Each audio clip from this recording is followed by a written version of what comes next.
Hello to all. तो जैसे कि आपको पता है कि हम आपके सिविल इंजीनियरिंग के जो बेसिक टॉपिक्स हैं वो हम पढ़ते रहते हैं, तो उसी में से एक टॉपिक आज मैंने उठाया है और ये है डिटर्मिनेट और इनडिटर्मिनेट स्ट्रक्चर का। ठीक है, कि कौन सा डिटर्मिनेट स्ट्रक्चर होता है और कौन सा इनडिटर्मिनेट स्ट्रक्चर होता है, और उसको भी फर्दर क्लासीफाई मैंने किया है 2D के अंदर।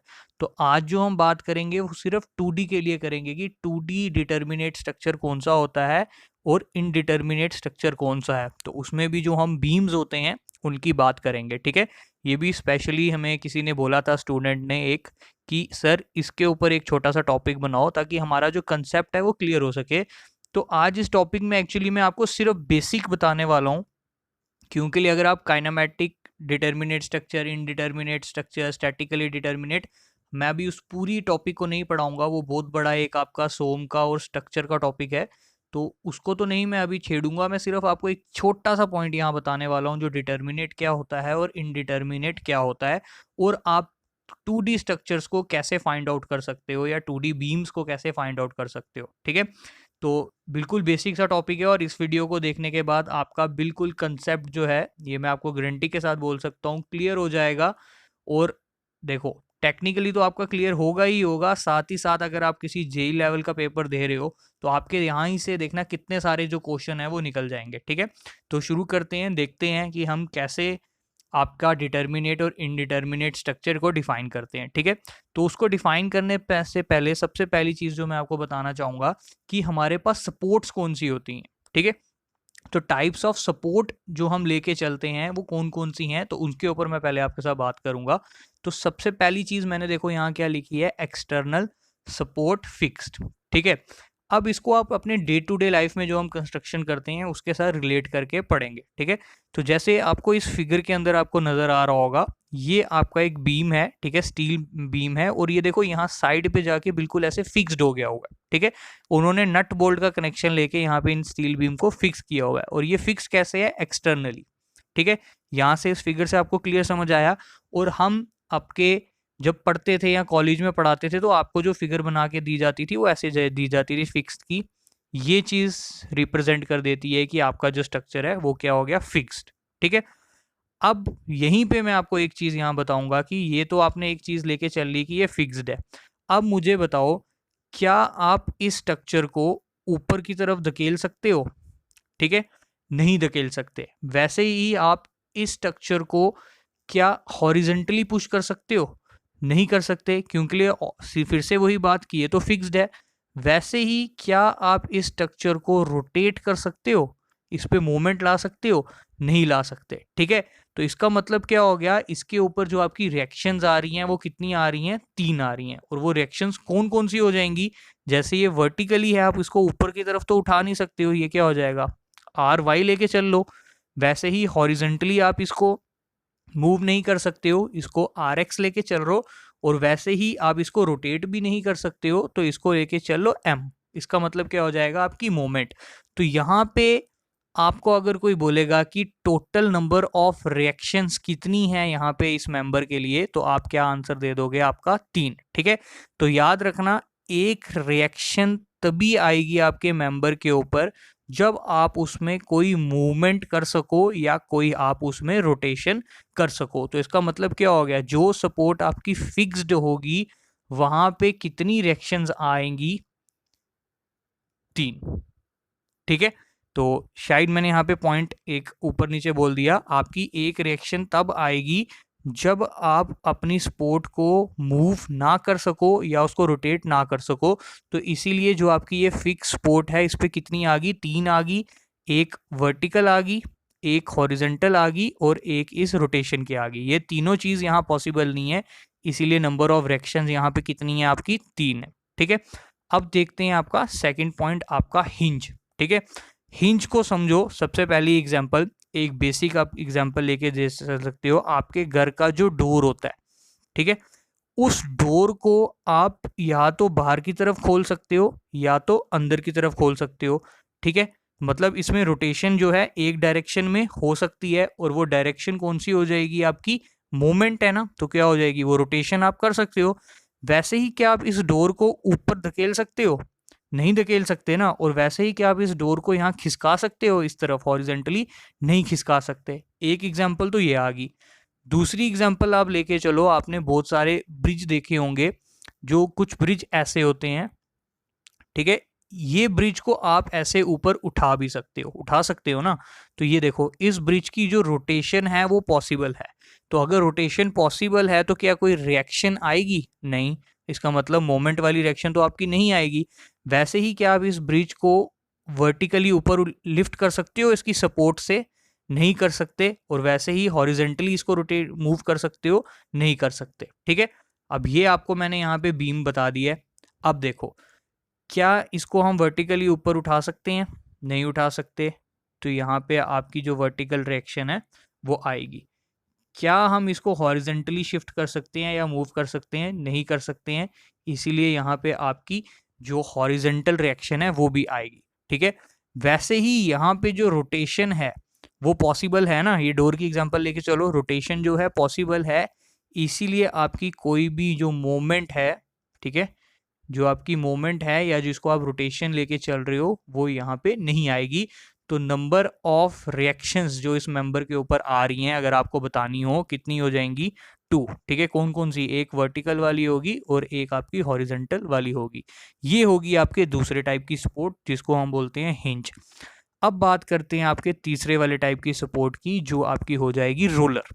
ठीक है, पहले इस चीज को समझना, ठीक है, ज्यादा कंफ्यूज मत होना, सिर्फ इस चीज को समझना पहले। ठीक है, अब देखो, इस चेयर की मैं बात करता हूं सबसे पहले। ठीक है, इस चेयर की मैं बात कर रहा हूं। इस चेयर के ऊपर आप लोग भी बैठे हुए हो बहुत बार। ठीक है, जब आप इसके साथ पंगे करते हो तो आप इसको ऐसे आगे पीछे घुमाते हो ना, ऐसे 360 में इसको घुमा सकते हो, आप इस चेयर को घुमा सकते हो। बिल्कुल, मतलब इसकी जो मोमेंट वाली है, जो रिएक्शन है, वो आएगी? नहीं आएगी, क्योंकि आप इसको घुमा सकते हो। वैसे ही इसके ये जो टायर लगे हुए हैं, इससे आप इसको थोड़ा सा पुश करोगे तो आप हॉरिजेंटली मूव कर पाओगे।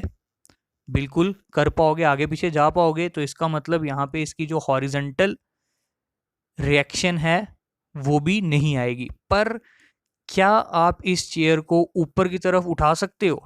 ठीक है, पुश करके ये उड़ जाएगी, ऊपर की तरफ उठेगी? नहीं उठेगी। तो अगर नहीं उठेगी तो इसका मतलब इसकी वर्टिकल रिएक्शन जो है आएगी।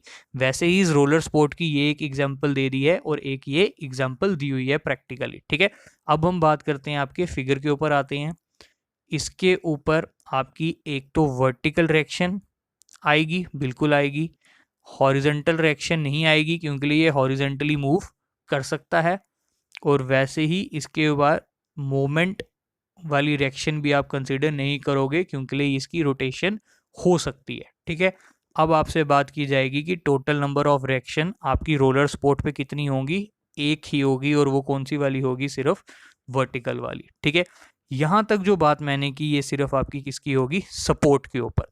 अब बात करते हैं टाइप ऑफ बीम, और उस बीम को आप डिटर्मिनेट कब बोलोगे और इनडिटर्मिनेट कब बोलोगे। ठीक है, यहाँ पे मैंने देखो क्या लिखा है, let E is equal to equilibrium equation और R is equal to unknown reaction. अब अननोन रिएक्शन कौन सी हो जाएंगी?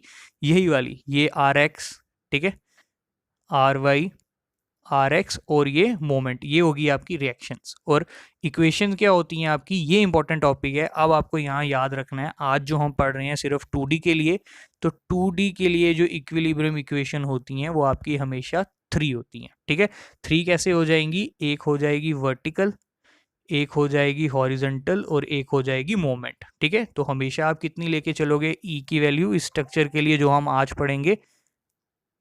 3। ठीक है, अब बस सॉल्व करना शुरू करो। सबसे पहले आ गया सिंपली स्पोर्टेड बीम। तो सिंपली स्पोर्टेड बीम में एक सपोर्ट आपकी कौन सी होती है? आपकी हिंज। ठीक है, और एक सपोर्ट आपकी कौन सी होगी यहाँ पे? रोलर। ये मान के चलते हो। अब ये चीज तो आपको पता है, आप पढ़ चुके हो। अब पहले हिंज पे आओ। हिंज पे कौन सी रिएक्शन आएगी? एक आएगी आपकी वर्टिकल, एक आएगी आपकी हॉरिजेंटल। ठीक है, और ये तो खत्म हो गया, इसके ऊपर एम तो नहीं आएगी। ठीक है, मोमेंट वाली जो रिएक्शन है वो तो नहीं आती है आपकी। वैसे ही आ जाओ अब आपके इसके ऊपर, रोलर स्पोर्ट के ऊपर। तो रोलर स्पोर्ट के ऊपर सिर्फ कौन सी आती है आपकी? एक वर्टिकल रिएक्शन आती है। ठीक है, तो मैं ये रब कर देता हूँ, इसका तो कोई हमें अभी मतलब ही नहीं।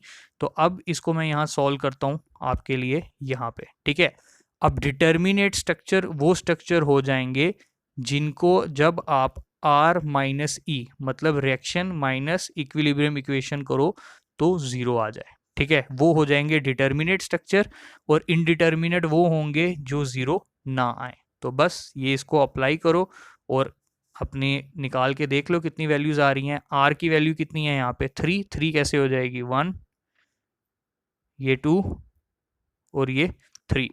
तो इक्वेशन कितनी लेते हैं 3 ही लेते हैं हम इक्विलिब्रियम 2D स्ट्रक्चर के लिए, तो ये कितना आ गया 0। तो ये स्ट्रक्चर कौन सा हो जाएगा आपका डिटर्मिनेट स्ट्रक्चर। ठीक है, अब आ जाओ फटाफट दूसरे के लिए, कैंटिलीवर के लिए। कैंटिलीवर कौन सा है यहाँ पे फिक्स्ड है, क्या इसमें आर वाई की वैल्यू आएगी, बिल्कुल आएगी। आर एक्स की वैल्यू आएगी, बिल्कुल आएगी। और एक मोमेंट भी आएगी बिल। बस यहाँ पे तो कोई सपोर्ट नहीं है, तभी तो ये कैंटिलीवर है। फॉर्मूला अप्लाई करो यहाँ पे फटाफट, आर माइनस 3। ठीक है, आर कितने हैं 3, और इक्विलिब्रियम इक्वेशन आर माइनस ई, तो इक्विलिब्रियम इक्वेशन क्या है 3, ये भी क्या आ गया 0। तो मतलब ये भी स्ट्रक्चर कौन सा हो गया डिटर्मिनेट, कैंटिलीवर भी कौन सा हो गया आपका डिटर्मिनेट। अब बात करते हैं तीसरा जो हम यूज़ करते हैं, प्रॉप्ड कैंटिलीवर। ठीक है, प्रॉप्ड कैंटिलीवर की देखो एक जगह एक साइड फिक्स्ड होती है, इसका मतलब यहाँ पे क्या आ जाएगा आर वाई, यहाँ पे क्या आ जाएगा आर एक्स, और एक क्या आ जाएगी आपकी यहाँ पे मोमेंट। ठीक है, और ये वाली सपोर्ट कौन सी हो जाएगी आपकी रोलर सपोर्ट। ठीक है, तो रोलर सपोर्ट पे जो रिएक्शन आती है आपकी वो कौन सी आती है, एक ही आती है, वर्टिकल। ठीक है, ये हो गया। इसको सॉल्व करो यहाँ पे आप फटाफट, क्या करोगे आर माइनस ई। अब टोटल नंबर ऑफ रिएक्शंस कितनी है 1 2 3 और 4। तो ये कैसे कर लोगे 4 माइनस 3, ये कितना आया 1। तो इसका मतलब ये स्ट्रक्चर कौन सा हो गया इनडिटर्मिनेट। ठीक है, सिंपल। क्यों, अब इस फिगर को या इस स्ट्रक्चर को बैलेंस करने के लिए आपको एक अननोन रिएक्शन चाहिए और, ठीक है, एक इक्विलिब्रियम इक्वेशन आपको और चाहिए। ठीक है, ये समझ आ गया।